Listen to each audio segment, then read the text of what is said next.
Hello YouTube, welcome to my channel. My name is Paul. Today I'm going to be reviewing a stand-up paddleboard.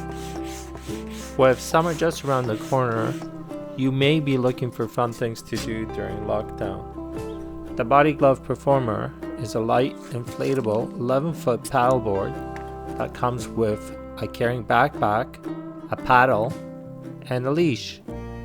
It's a great package that's usually sold for around $400. But is it any good? I'm going to show you some things I like about a stand-up paddleboard and some things I don't, and if you should buy one or if you should get a kayak instead.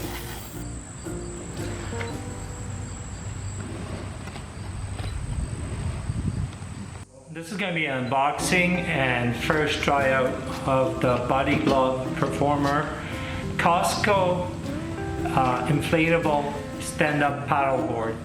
I bought this maybe half a year ago and I haven't tried it out yet. Today's a gorgeous day, so I'm hoping to get it going and try it out, and we'll go over what's in the box. But maybe first let's go over why I bought it. It's probably the #1 recommended beginner board you're going to get on the internet. People will say this is the board to get. I mentioned Costco because it's typically sold. Most people will buy it through Costco, and it's often on the top list of recommended boards, beginner boards for people to pick up. Now, I'll tell you, maybe I'll begin by telling you why I picked up this board. Basically, I live on the water. I live very close. I have a river in my backyard, basically. So I wanted to take it out every once in a while. That was #1 reason.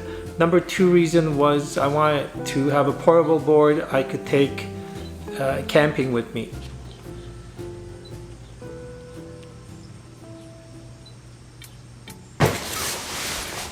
So here's the board itself. This is how you pack it. It comes with a bag like this.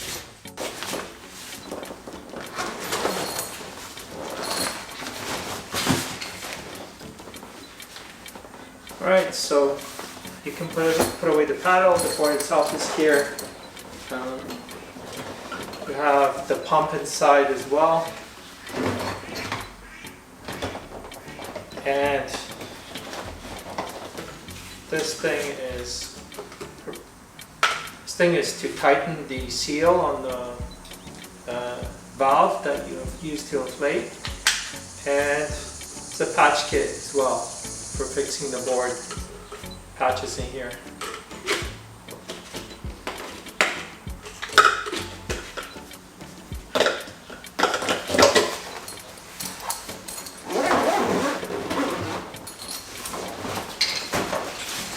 It comes with straps that you can put on your back. Unless you have a pickup truck, transporting a hardboard can be pretty difficult. Now, my car has a panoramic roof. Even though it's an SUV, it has I don't really want to take a board inside. It's too big, because usually when I go camping I like taking bikes with me, so I just don't have the room for it. And because of the sunroof on my top of the car, it basically means that I can't put it on top of the car either because I don't have rails. So the biggest reason is probably portability. I bought the board because how portable and easy to pack it is. All packed up, the board weighs about 35 pounds. What I like about the Body Glove Performer. I'm going to go over 3 things I like about the stand-up paddleboard, the inflatable stand-up paddleboard that I bought. Basically, #1 is price. It's very affordable. #2 is the fact that it doesn't take very long, or it takes maybe 5 minutes to 10 minutes to pump it up. Doesn't take, even with just you can get pumps, but even by hand it doesn't take too much effort. It's fine. I like how it folds down into a compact bag you can take with you and maybe fits in your car, or you can easily store it over winter. I like the fact that you can run into things. You can hit rocks on the shore and it'll just bounce off and your board's not damaged, it'll still be fine. It's very sturdy as far as taking damage. Now, something I don't like about it is it's a lot more wobbly because it's blown up. It's not going to be as hard as a regular board. The hard bodied board is made out of foam and some sort of laminate on top. It's much harder. I also don't like the fact that because of this board rides much higher on the waves, it tends to bounce on top of them much more. Your center of gravity is higher, I'd say by quite a bit. There's some designs of boards where you're actually sitting on, of the hard boards, where you're actually sitting on water level, basically. This one you're maybe 4 inches off the surface, which actually does make a difference because you're much easier to be pushed by wind and pushed by waves, basically. So that's something I don't like about it. Also, I feel like personally with my purchase, I'm only going to be able to use it on very calm days when there's very little wind, when there's not too many waves, because it's pretty unstable as far as being wobbly and you can easily fall off of it.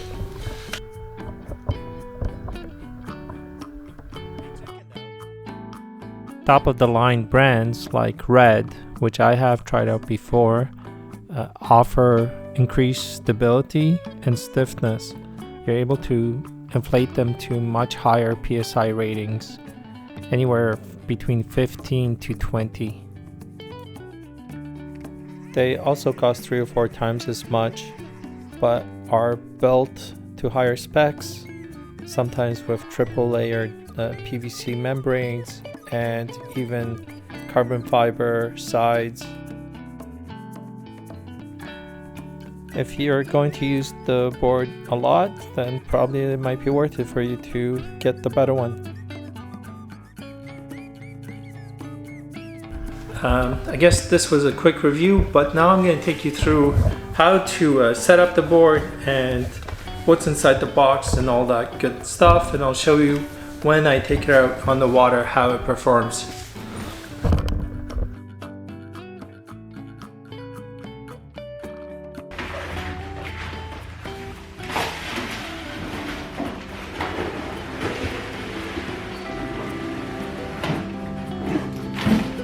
And here it is.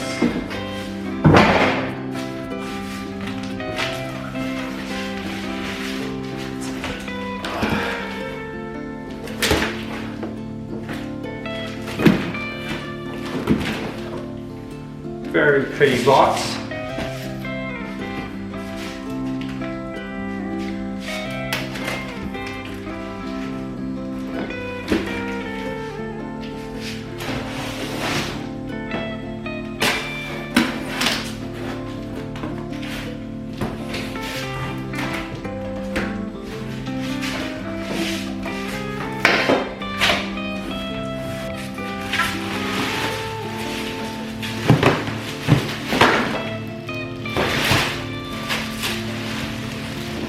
Here's the top.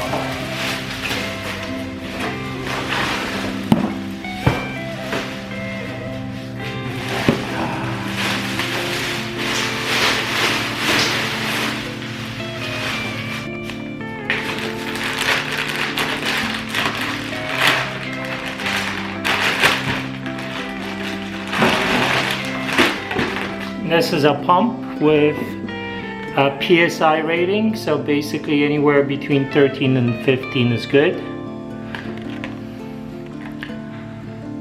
So that's the pressure that it needs to be inflated to.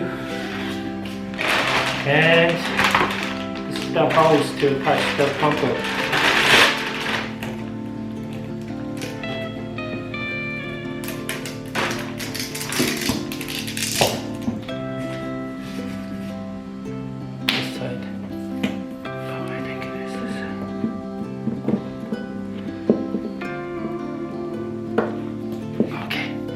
Alright, so there's a little, this thing has a little locking mechanism. Focus. Right here is the locking mechanism, and there's a bit of a, there's like a bar that you have to lock it in.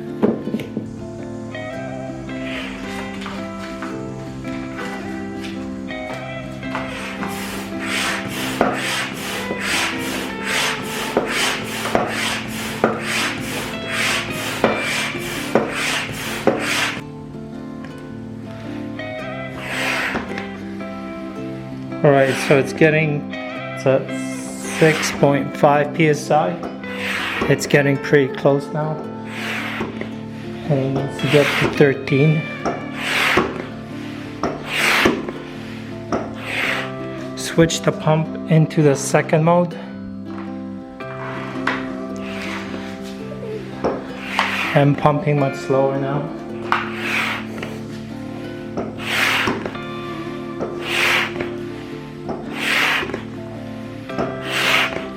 7.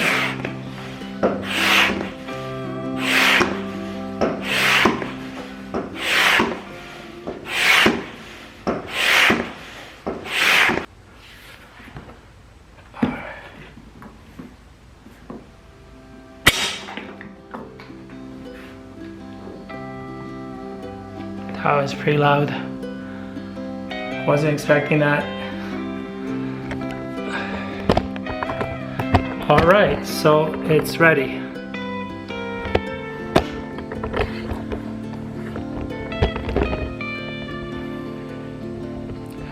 So it looks like it's ready. Now I just have to assemble the leash.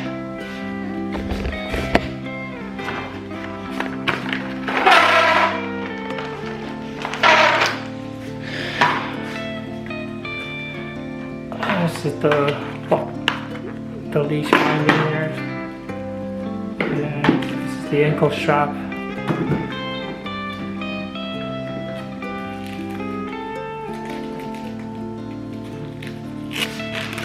Finally, the paddle.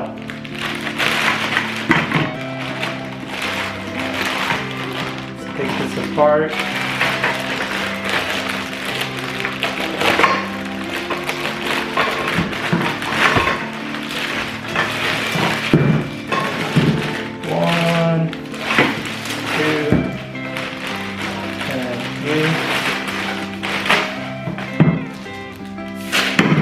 Three-piece paddle.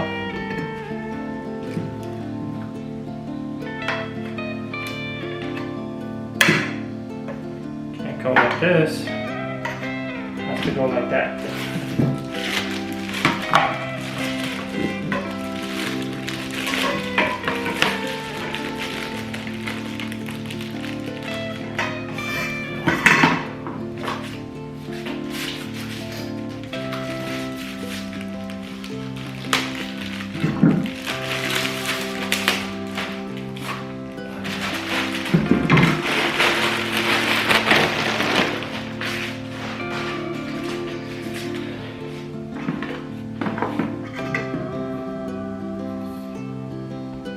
Going here.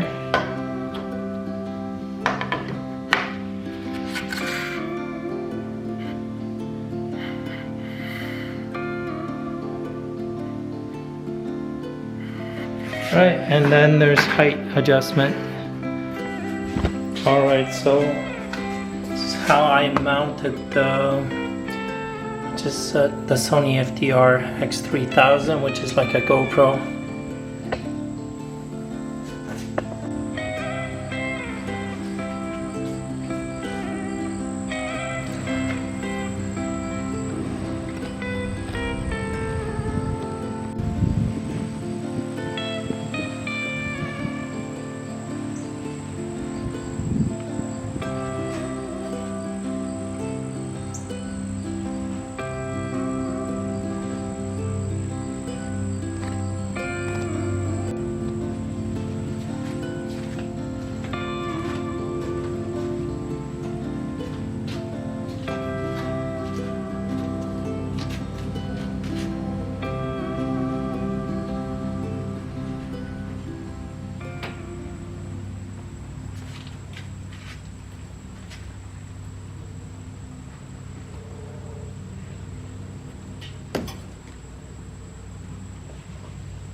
Alright, so final thoughts. If you're trying to decide between a kayak and a paddleboard, if you're in that situation, I would 100% go for a kayak. Kayak is, you can take into all kinds of conditions. You can travel much further distances because you're sitting on your bottom, right? You're sitting on your butt pretty comfortably. You're also very low in the water, very stable. You're not standing up, so it's much more stable. And you're also using both sides of you're using both arms to paddle, right? So you can go further distance, much more comfortable. So if you're trying to decide between a kayak and a paddleboard, unless I suppose maybe if you're living in Hawaii and you want to do some surfing or something specifically, for most people I would say you're better off with going with a kayak. So in my opinion, if I had to choose only one thing, I would choose a kayak.